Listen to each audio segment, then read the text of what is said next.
My name is James, and I was 19 years old on the night my father handed me $40 and told me to find my own way. And I want to tell you about that night carefully and completely. Because the $40 is not where the story starts, and the $40 is not where the story ends, but the $40 is the center of everything.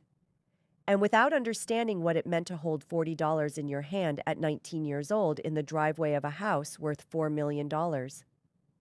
While your father stood in the doorway with the expression of a man who has made a business decision, you cannot understand what I built in the 14 years that followed, and you cannot understand why I built it the way I did.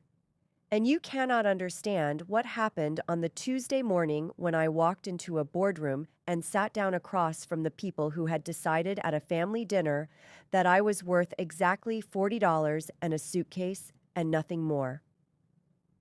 The family dinner was on a Thursday evening in October, and my mother had cooked the specific meal she cooked for occasions, which told me before I sat down that the dinner was not an ordinary Thursday. It was a Thursday with an agenda. And I had known for 3 weeks what the agenda was, because my father had been preparing me for it in the way he prepared for everything, which was through a series of conversations that were not conversations, but announcements delivered in the tone of a man who considers the outcome already determined and is simply allowing the other party the courtesy of being informed before the formality is completed. My father ran Callaway Group, a private equity and property firm that his own father had started and that he had expanded through a combination of genuine financial intelligence and the specific ruthlessness of a man who has decided that outcomes matter more than the methods used to produce them. And for 3 weeks, he had been telling me that it was time for me to join the firm, that my position had been identified and prepared, and that the family expected me to begin in January. And the word expected in my father's vocabulary did not contain the possibility of a different outcome. It was simply the description of what was going to happen. I sat at the dinner table and my mother served the meal, and my father sat at the head of the table with my Uncle Raymond on his left and my Aunt Patricia on his right. And they talked about the firm, the way they always talked about the firm, which was as if it were a member of the family whose welfare was the primary concern of every gathering. And after the main course, my father looked at me and he said, "James, we would like to hear your decision." And I looked at my father across the dinner table that had held 100 versions of this conversation in which I had said the things that were expected, and I said, "I am not going to join the firm." And the table went quiet in the specific way that tables go quiet, when something has been said that the room did not have a prepared response for.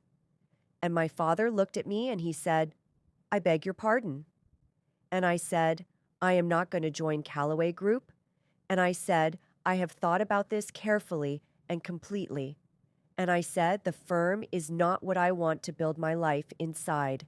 And my father put down his fork with the deliberate precision of a man controlling a response that would otherwise not be controlled. And he said, "James, this is not a request."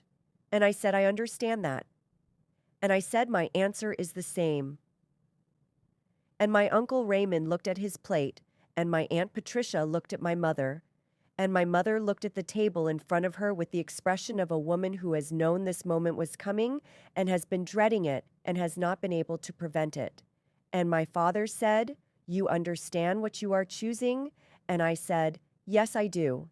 And my father said, "Then we have nothing more to discuss tonight." And the dinner continued in a silence that had the specific weight of a structure that has just been informed it is going to be demolished. The suitcase was already packed when my father came to my room at 11:43 that evening. I know the time because I looked at the clock when I heard his footsteps in the corridor, the way I had been noting times since the dinner, because I understood that the sequence of what was happening was going to matter later, and I wanted the sequence to be accurate. My father opened the door, and he looked at me, and he looked at the suitcase, and he said, "I see you expected this," and I said, "I hoped it would not come to this." And my father reached into the inside pocket of his jacket, and he removed his wallet, and he took out two $20 bills, and he placed them on the desk beside me, and he said, "This should get you started." And he said, "The family will not be subsidizing a decision to walk away from everything we have built." And he said, "When you are ready to be serious, you know how to reach me." And he looked at me for a moment with the expression of a man who has completed a transaction and is confirming the receipt. And then he left, and I stood in my room and I listened to his footsteps go back down the corridor, and I looked at the two $20 bills on the desk, and I picked them up, and I put them in my jacket pocket, and I picked up the suitcase, and I walked out of the room and down the stairs and through the entrance hall and out the front door. And my father was standing in the doorway, and he watched me go. And I did not look back. I drove for 3 hours that night, not toward anywhere specific. Just away and in the direction that away was pointing, which was north. And the car was 11 years old, and the heater worked intermittently. And the $40 in my jacket pocket was a physical presence that I was aware of the entire time. The way you are aware of something small and significant that you are carrying. And I drove through the dark with the specific feeling of a person who has just had the floor removed from under them and who has discovered in the moment of falling that they are not afraid of falling. They are simply noting the sensation and deciding what to do. When they land, I landed, and what I built on the landing is the reason I am telling you this story. Because 14 years after that Thursday evening in October, I received a financial distress file from my acquisitions team, and I opened it, and I read the company name on the cover page, and I sat very still for a moment, and then I picked up the phone and I called Elliot Sterling, and I said, "We need to talk about Callaway Group. I want to tell you about the first night, because the first night is where everything that came after was decided not consciously. Not with the specific intention of a person who has a plan, but in the way that certain decisions are made, which is through the body, before the mind has caught up, and the body's decision on the first night was that the cold was not going to be the thing that determined what happened next. I slept in the car, not because I had nowhere to go, but because the $40 in my jacket pocket was a number I understood with complete precision. And the precision was this: that $40 spent on a motel room was $40. That was not available the following morning. And the following morning was more important than the comfort of the current night. And I had learned this not from my father, whose version of financial discipline was about accumulation rather than survival, but from the specific arithmetic of a person who has just had everything removed and who understands that the only mathematics that matters now is the mathematics of what remains. And what remains was $40 and a suitcase and a car with an intermittent heater and the education I had accumulated before the Thursday dinner, and the specific quality of a person who has just been handed $40 by their father and who has decided in the cold of a car, in a car park 3 hours north of the house they grew up in, that the $40 is not an ending. It is a unit of measurement. And what it is measuring is the distance between where the other person thinks you are and where you are actually going to go. I found 3 jobs. In the first 2 weeks, a breakfast shift at a diner that began at 5:15 in the morning. A warehouse loading position that ran from 2 in the afternoon until 9 in the evening, and a weekend cleaning contract with a commercial building maintenance company that paid by the hour and did not ask questions about availability or history. And I worked all three with the focused consistency of someone who understands that consistency in the absence of alternatives is its own form of strategy. And I moved out of the car after 3 weeks into a room in a shared house that cost $240 a month and had a window that faced a wall and a desk. That was a piece of wood on two filing cabinets that the previous tenant had left behind. And I put my laptop on the desk and I began to study. I want to be specific about what I studied because it matters and because the specificity is the point. I did not study business. In the general sense, I studied debt. I studied the language and the mechanics and the legal architecture of distressed asset acquisition, which is the practice of purchasing the debt of companies that are failing at a discount to its face value, and then using the legal rights that come with the debt position to determine the outcome of the company's situation. And I studied it because I had grown up in a family that spoke the language of equity and ownership, and I had watched my father use that language to accumulate power. And I had understood from a young age that the version of that language I wanted to speak was not the version about building companies from the beginning, but the version about arriving when companies were in trouble and understanding the situation more completely than anyone else in the room. And I studied it every evening after the warehouse shift, sitting at the filing cabinet desk in the room with the wall-facing window. And I read case studies and legal frameworks and acquisition structures. And I learned the difference between secured and unsecured debt positions. And I learned how covenant structures worked, and I learned how the relationship between a distressed company and its debt holder could be navigated to produce outcomes that the company's founders had not considered possible. And I learned it the way I learned everything in those years, which was completely and without the luxury of distraction. Because distraction was something I could not afford in any currency available to me. The first deal happened in year 4, a small manufacturing company in the city that had a debt position of $400,000 held by a regional bank that wanted the asset off its books and was willing to sell the position at 62 cents on the dollar. And I had spent 3 years building the capital to make the purchase through a combination of saved income and 2 private investors who had watched me work and had decided that the quality of my preparation warranted the risk, and I bought the position, and I spent 6 weeks understanding the company's operational problems, which were specific and fixable, and I presented the company's management with a restructuring proposal that addressed the problems directly, and the management accepted the proposal. And 18 months later, the company was stable, and my return on the acquisition was significant. And I sat in the office I had rented for Aegis Acquisitions, which was one room above a print shop on the east side of the city. And I looked at the return figure and I thought about the filing cabinet desk and the wall-facing window and the $40. And I thought about my father saying, "This should get you started." And I thought, yes, it did.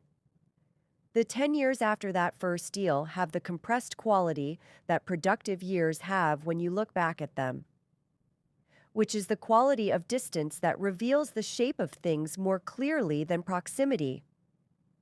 Allowed Aegis Acquisitions became the firm that certain people in the distressed asset space called when the situation was complicated and the other options had been exhausted, and my reputation was not for aggression and was not for the theatrical confrontations that some practitioners in this space used as leverage, but for precision and for the specific quality of someone who understood a distressed situation more completely than the people inside it, which produced outcomes that were sometimes better for the company and sometimes devastating for the people who had created the distress and were always legally unambiguous and always correct.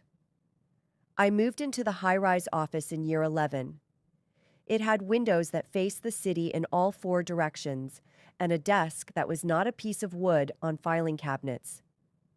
And I sat at that desk on a Tuesday morning in October, 14 years after the Thursday dinner. And my acquisitions director placed a file on the desk, and she said this came from the Regional Distress Portfolio Review. And she said it looked significant, and I looked at the file and I looked at the name on the cover. Callaway Group. I sat very still. I thought about the $40. I thought about the suitcase.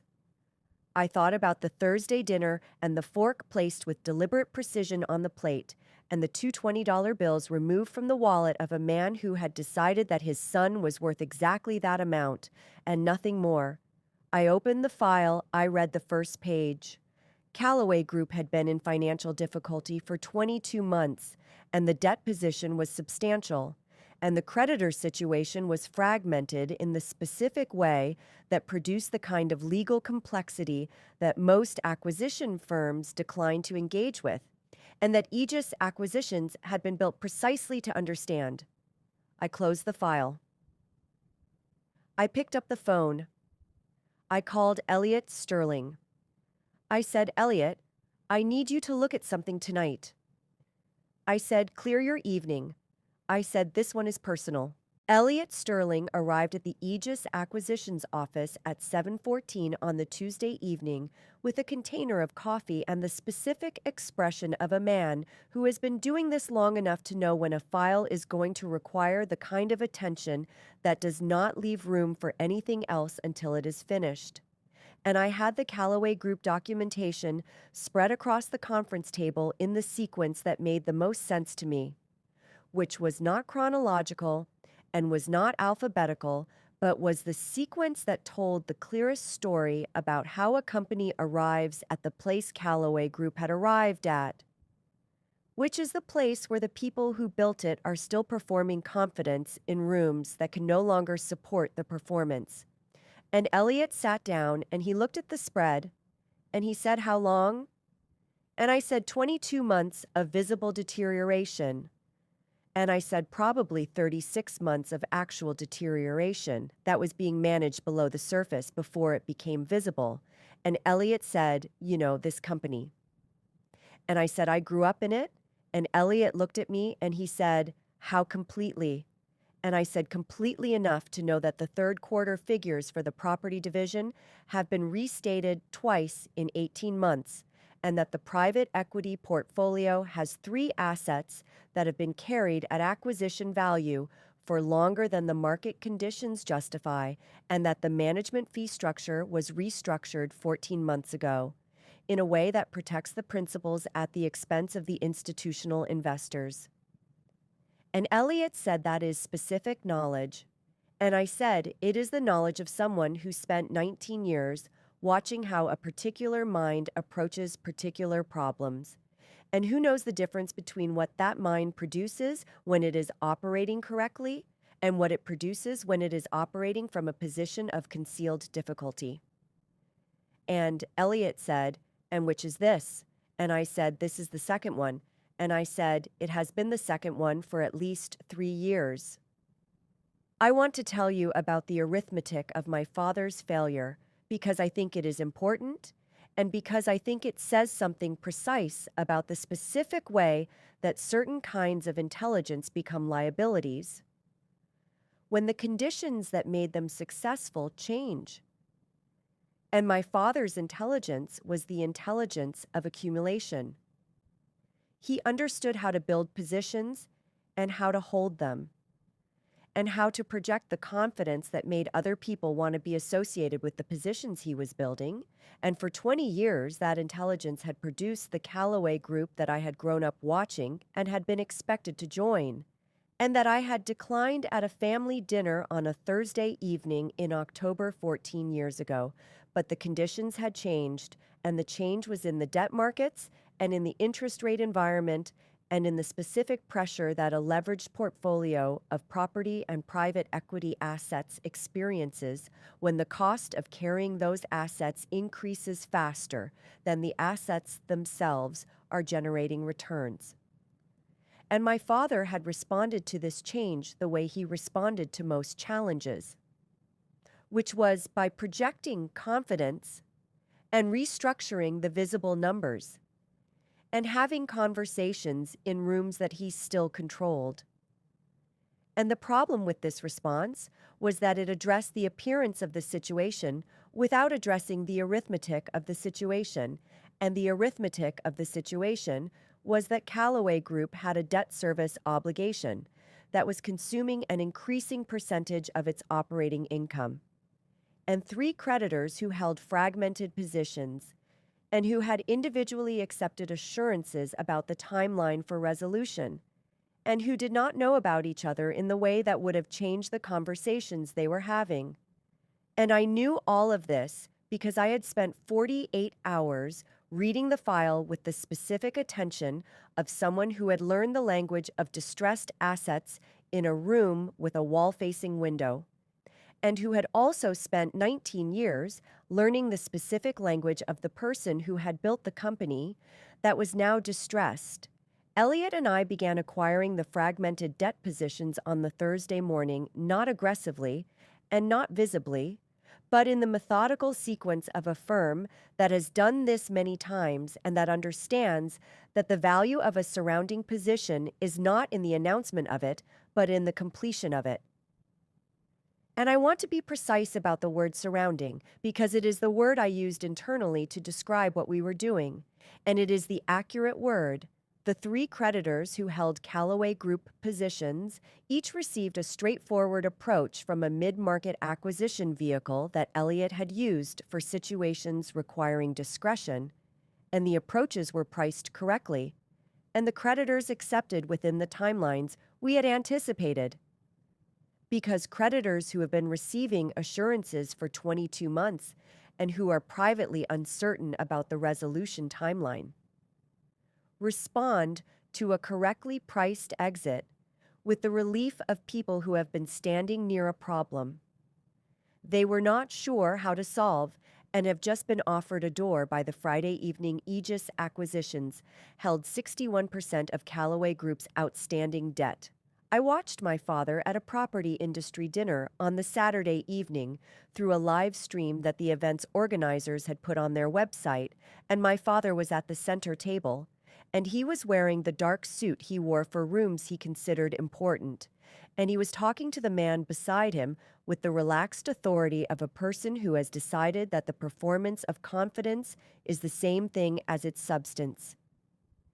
And he looked exactly like the man who had placed two $20 bills on a desk 14 years ago with the expression of someone completing a transaction, and I watched him for 11 minutes, and I thought about the 61%, and I turned off the stream. I called Callaway Group on a Monday morning at 9:04. The number was the same number. It had been 14 years ago because certain things about my father never changed, and one of those things was his belief that consistency of contact details communicated institutional permanence. And the phone rang twice, and a woman answered and said, "Callaway Group, good morning." And I said, "Good morning." And I said, "I would like to speak with Edward Callaway." And I said, "My name is James Callaway." And I said, "I am the chief executive of Aegis Acquisitions." And I said, "I believe we have a mutual interest in discussing the current debt position of Callaway Group." And the line was quiet for a moment. And then the woman said, James, and her voice had the specific quality of someone who has just heard a name. They were not prepared to hear, and I recognized her voice. And her name was Margaret. And Margaret had answered my father's phone for 21 years. And Margaret said, "James, is that you?" And I said, "Good morning, Margaret." And I said, "Is my father available?" And Margaret said one moment, and the line went to hold music, and I sat in the high-rise office with the city in all four directions. And I waited for my father's voice for the first time in 14 years. And I thought about the $40. And I thought about the suitcase. And I thought about the Thursday dinner. And I thought about the word exile. And I thought about what exile actually builds in a person. When the person decides that exile is not a punishment, but a foundation. And the hold music stopped, and my father's voice said, "James," and I said, "Good morning, Dad." And I said, "I think we should meet." And I said, "I have something that belongs to you." And I said, "I would like to discuss the terms of its return." The Callaway Group building was 12 stories of glass and steel in the financial district, and it had been built in the year I turned 11, and my father had taken me to see it on the day the facade was completed, and he had stood on the pavement outside and looked up at it with the expression of a man confirming that the world reflects him correctly, and he had said, "James, this is what we build." And I had stood beside him on that pavement at 11 years old and looked up at the building and thought about what it would mean to build something. And now I stood on the same pavement at 33 years old in a suit that cost more than the first 6 months of rent on the room with the wall-facing window. And I looked up at the building and I thought about the same question. And I had an answer that 11-year-old James did not have, which was that what you build depends entirely on what you are willing to start with. And I had been willing to start with $40 and a suitcase and an intermittent car heater. And the arithmetic of a person who has had everything removed and has decided to treat the removal as information rather than verdict. And I straightened my jacket and I walked through the entrance of the Callaway Group building. And the security desk attendant looked up and said, "Good morning, sir." And I said, "Good morning." And I said, "James Callaway for the 9:30 meeting." And he checked the screen and said, "Of course, Mr. Callaway," and issued a visitor pass. And I noted that the visitor pass said Mr. Callaway, and that the Mr. Callaway the security desk was processing was not the son of the building's founder, but the chief executive of the firm that held 61% of the building's owner's debt. And I took the lift to the 10th floor where the boardroom was. And I did not look at the photographs of the company's history that lined the corridor walls. And I did not need to, because I had grown up with those photographs, and I knew every one of them. And I walked past them without stopping. And I knocked once on the boardroom door, and I opened it, and I went in. My father was at the head of the table. Uncle Raymond was on his left. Aunt Patricia was on his right. The configuration was the configuration of the Thursday dinner 14 years ago, with the addition of the company's legal representative, who was sitting at the far end of the table with a yellow legal pad and a pen, and the expression of someone who has been briefed on the situation and is not entirely comfortable with what the briefing contained. And I looked at the 3 family members, and I looked at the legal representative, and I said, "Good morning." And I placed my briefcase on the table, and I sat down across from my father in the chair that put me directly opposite him at the table, and not at the foot of the table, and not in the position of a person who has been summoned. And I want to tell you about my father's face when I sat down, because his face did something I had not seen it do in the 33 years I had known it, which was that it showed uncertainty. And the uncertainty was not about my presence, which he had been preparing for since the phone call, but about the specific way my presence felt in the room, which was not the way a returned son feels, and was not the way a supplicant feels, and was the way a primary creditor feels when they have completed their preparation and are ready to discuss the terms. And my father had spent his entire professional life being the primary creditor in every room he entered, and he recognized the feeling from the other side with the specific recognition of someone who has just understood that the geometry of the situation is not what they had prepared for. I opened the briefcase. I removed 3 documents. I placed them on the table in the sequence Elliot and I had organized, which was the sequence that told the clearest story in the shortest time. And the first document was the debt acquisition summary, showing Aegis Acquisitions as the registered holder of 61% of Callaway Group's outstanding debt obligations, with the acquisition dates and the purchase prices, and the legal standing that the position conferred. and I placed it in front of my father. And I said, I believe you have been expecting this. And my father looked at the document, and he looked at me, and he said, James, and he said, I want you to understand that whatever this firm has purchased, it does not change the fact that we are family. And I looked at my father, and I said, Edward. And I said, I am here as the chief executive of Aegis Acquisitions, which is the primary creditor of Callaway Group. And I said, the family question is a separate matter. And I said, I would like to address the debt position first. And my father's jaw did the thing it did when he was controlling a response. And Uncle Raymond looked at the document and looked at Patricia. And Patricia looked at the table, and the legal representative wrote something on the yellow pad. My father said, James, I built this company for this family.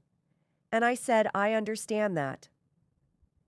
And I placed the second document on the table, which was the covenant breach notification detailing the 3 specific covenant violations that the Callaway Group debt instruments contained, and that had been triggered by the company's financial performance over the preceding 8 months. And I said Callaway Group is currently in technical default on 3 covenant conditions. And I said, as the majority debt holder, Aegis Acquisitions has the right to accelerate the debt obligations. And I said that right has not yet been exercised. And I said, whether it is exercised is a matter of the next 24 hours.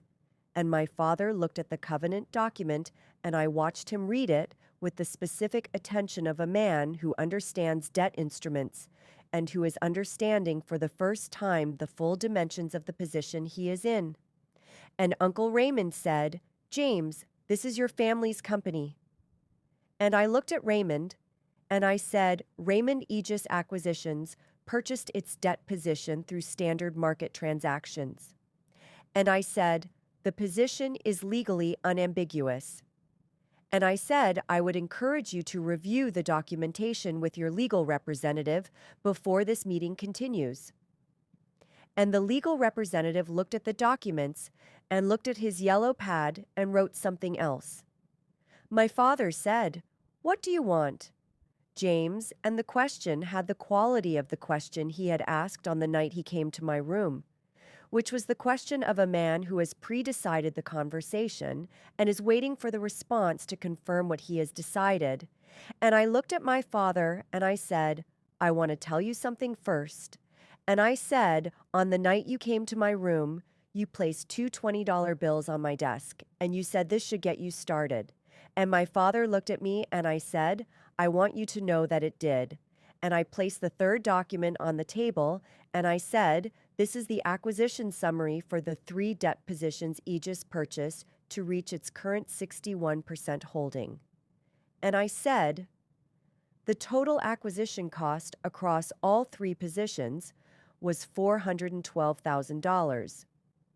And I said, the source capital for those acquisitions traces back through 14 years of compounded returns to the original working capital of Aegis Acquisitions. And I said the original working capital of Aegis Acquisitions was $40.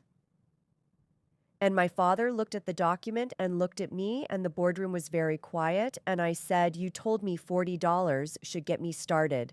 And I said, it got me 61% of your company. And I let that sit in the room for the length of time it needed to sit. And then I said, I am going to give you 24 hours to review the terms document that Elliot Sterling will send to your legal representative this afternoon. And I said the terms are specific, and I said they are not negotiable, and I said at 9 o'clock tomorrow morning. If the terms have not been accepted, Aegis Acquisitions will file the acceleration notice. And I said, I think you understand what that means for the company. And I said, I think you understand what it means for the building. And I closed the briefcase, and I stood up, and I looked at my father and my uncle and my aunt, and I said, I will see you tomorrow morning. and I walked out of the boardroom and down the corridor past the photographs and into the lift.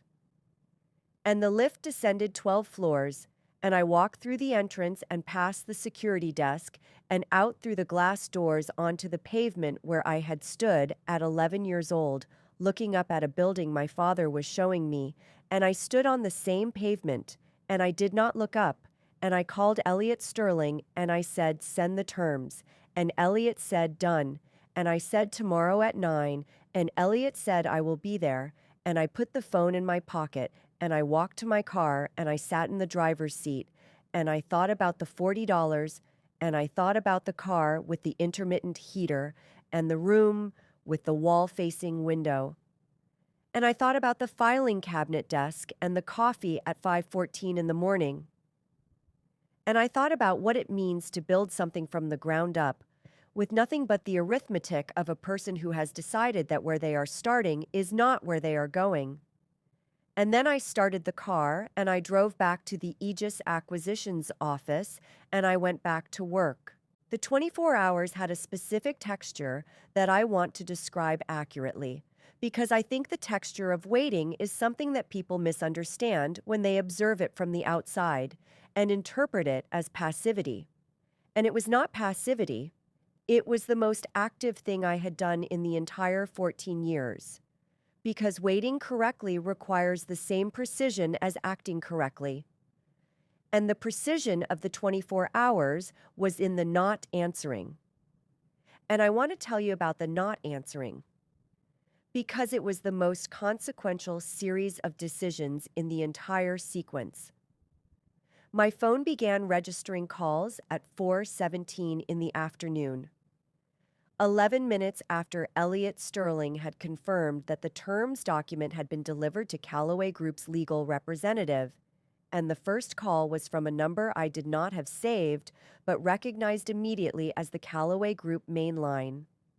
And I looked at it, and I put the phone face down on the desk, and I went back to the quarterly review I was working through, and the phone vibrated twice more in the following 20 minutes from the same number, and then at 5:03 my Uncle Raymond called from his personal mobile, which I had not heard from in 14 years, and which I still had saved in my contacts from the period before the Thursday dinner when Raymond had been a presence in my life that I had not yet fully understood. And I looked at Raymond's name on the screen, and I put the phone face down again. And at 5:41 my mother called. I want to be honest about my mother's call, because honesty is the architecture I have always built in. And the honest thing is that my mother's call was the one I sat with longest before I put the phone face down. And the reason I sat with it longest is that my mother was not the person who handed me $40. And she was not the person who placed the fork on the plate with deliberate precision. And she was not the person who came to my room at 11:43. And she was the person who had looked at the table in front of her with the expression of a woman who had known this moment was coming and had not been able to prevent it. And I had thought about that expression many times in 14 years. And I had never been entirely certain what it contained, and whether it contained regret or resignation or something that was neither. And I sat with her name on the screen for 11 seconds, and then I put the phone face down, and I looked at the city through the high-rise windows. And I thought about the terms, document, and I thought about 9:00 tomorrow morning, and I went back to work. I want to tell you what I understood was happening in the Callaway mansion during those 24 hours. Not because I witnessed it, but because I had grown up in that house, and I knew its architecture in every sense of the word, and I could construct the evening with the accuracy of someone reading a structural report on a building. They designed themselves. My father would have called his personal lawyer at 4:30.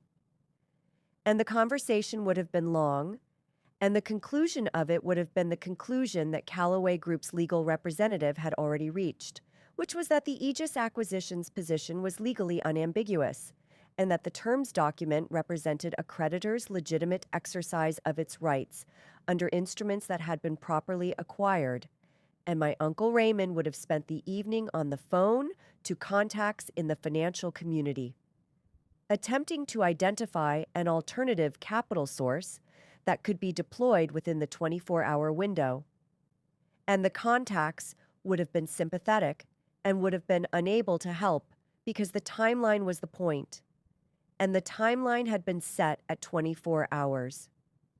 Because 24 hours is long enough for a family to understand their situation completely, and not long enough for them to construct an alternative to the terms being offered, and my mother would have sat in the room where the family had its serious conversations, and she would have had the expression I had seen at the Thursday dinner, and my father would have been the last person in the house to go to sleep and the first person to understand in the specific clarity of 3 a.m. that the situation was exactly what the document said it was, and that the person who had constructed it was the son he had handed $40 to 14 years ago, and that the $40 was now in the room with him in a form he had not anticipated and could not exit. I arrived at the Callaway Group building at 8:52. I took the lift to the 10th floor, and I walked down the corridor past the photographs, and I knocked once on the boardroom door, and I opened it, and the room was different from the room of the previous morning, in the specific way that rooms are different when the people in them have spent the night understanding something they did not want to understand. My father was at the table, but he was not at the head of it. He was in the chair to the right of the head, and the chair at the head was empty in the way that chairs are empty when the person who should occupy them has not yet arrived. And when I walked in and sat at the head of the table, my father looked at me and he looked at the chair. And something moved through his expression that was not quite recognition and not quite acceptance, but something that lived between the two, and that I received without comment, and the legal representative was there, and Elliot Sterling was beside me, and Uncle Raymond was in his chair, and Patricia was not present. And I noted Patricia's absence without asking about it. And I placed the briefcase on the table, and I opened it, and I removed the terms document, which was 14 pages, and I placed it in front of my father, and I said, "Good morning." And I said I would like to walk through the terms. And my father looked at the document and he said, "James, before we begin," and I said, "Edward, the terms are not a negotiation." And I said they are the conditions under which Aegis Acquisitions will restructure the Callaway Group debt position rather than accelerate it. And I said I would like you to read page 1. And my father looked at me and he read page 1. The terms were specific, and I had written them with the same precision I brought to everything. Significant Aegis Acquisitions would acquire full operational control of Callaway Group through a debt-to-equity conversion that reflected the current market value of the firm's assets against its outstanding obligations. My father would be removed from his executive position immediately upon signing and would retain a nominal, non-executive designation for a period of 12 months for the purpose of client transition. Uncle Raymond's position would be terminated with a settlement that reflected his years of service and the company's current financial capacity. The existing management team below the principal level would be retained and stabilized, and the Callaway Group name would be maintained for a period of 18 months, subject to review. And my father read through the terms with the focused attention of a man who has spent his career reading documents like this from the other side, and who is reading this one from the side he has never occupied before. And when he reached page 9, he stopped, and I said, "Page 9 addresses the Lakeview property." And my father looked up, and I said, "Aegis Acquisitions acquired the mortgage on the Lakeview Drive property through a subsidiary vehicle 8 months ago." And my father looked at Elliot Sterling. And Elliot Sterling looked at the table. And my father looked at me, and I said, "The property is currently subject to the same default conditions as the company debt." And I said, "The terms on page 9 give you a choice." And I said, if you sign the company terms today, the Lakeview mortgage will be restructured on favorable terms, and you will remain in the property under a long-term arrangement. And I said, if you do not sign today, the acceleration notice for both the company debt and the property mortgage will be filed simultaneously at 9:30 this morning. And I said you have until 9:25, and my father looked at page 9 and he looked at the terms. Document, and he looked at the briefcase and he looked at me and he said, James. And the way he said my name was different from every other way. He had said it in 33 years. And I said, yes. And he said, I did not know. And I said, I know you did not. And he said, the $40. And I said, yes. And he said, James. And I said, Edward, the pen is on the table. And my father looked at the pen and he looked at the terms.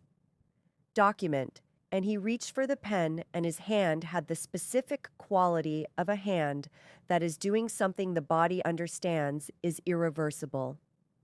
And he held the pen above the signature line on page 14. And the boardroom was completely silent. And Elliot Sterling looked at his watch, and the second hand moved. And my father's hand moved with it toward the page. My father signed at 9:19. I know the time because Elliot noted it in the margin of his copy. The way he noted everything. And the sound of the pen on page 14 was not dramatic and was not loud, and was simply the sound of a pen moving across paper in a boardroom the way pens move across paper in boardrooms every day in every city. And the significance was not in the sound, but in what the sound completed, which was 14 years of a particular kind of work, done in a particular kind of silence. My father put the pen down carefully in the way people put things down, when they understand the putting down is permanent. And he looked at his hands, and he looked at the document, and he looked at me and he said nothing. And I said nothing, and Elliot collected the signed pages and confirmed the counter signature, and nodded at me, and I closed the briefcase, and I said the restructuring team will contact your representative this afternoon, and I said the Lakeview terms will be processed this week. And I said, good morning, Edward, and I walked out of the boardroom for the last time as anything other than the owner of what was inside it. The lobby of the Callaway Group building had the same quality it always had, which was the quality of a space designed to communicate the importance of the organization it belonged to through ceiling height and material quality, and the careful lighting that fell on the company name on the wall behind the reception desk. And I walked through that lobby, and I looked at the name on the wall, and I thought about standing on the pavement outside at 11 years old, while my father said, James, this is what we build, and I thought about what build actually means, and what it requires, and what it costs. And I walked past the security desk, and the attendant said, Good day, Mr. Callaway. And I pushed through the glass doors, and I stood on the pavement in the morning light, and I looked up at 12 stories of glass and steel. And I thought the building is the same, and I am different. And the difference is everything. And I walked to my car. My mother called at 11:40, and I answered. She said, James, and I said, hello, Mum, and she said, it is done. And I said, yes. And she was quiet, and then she said, I want to see you. And I said, where? And she said, the garden. And I said, 2:00, and she said, I will be here. She was sitting at the garden table when I arrived, and she had made tea in the pot. Not the bag, the way she always made it, and she poured 2 cups, and we sat in the garden in the quiet of a weekday afternoon. And she said, James, I am sorry. And I said, Mum, and she said, 14 years, and I have been sorry for all of them. And I said, I know. And she said, I should have said something at the dinner. And I said, I know. And she said, I was afraid of him. And I said, I know that too. And she looked at her tea, and she said, are you all right? And I sat with the question, because it deserved a real answer. And I said, yes. And I said, I have been all right for a long time. And she said, the $40. And I said, yes. And she said, James. And I said, it is all right, Mum. And she said, it is not. And I said, no. And I said, but it became something. And she looked at the garden and she said, I have been following your career, and she said, for 11 years. And I looked at my mother and I thought about the wall-facing window and the filing cabinet desk and the 5:15 breakfast shift and the specific loneliness of building something with nobody watching. And I thought about the fact that somebody had been watching, and I said, thank you, Mum.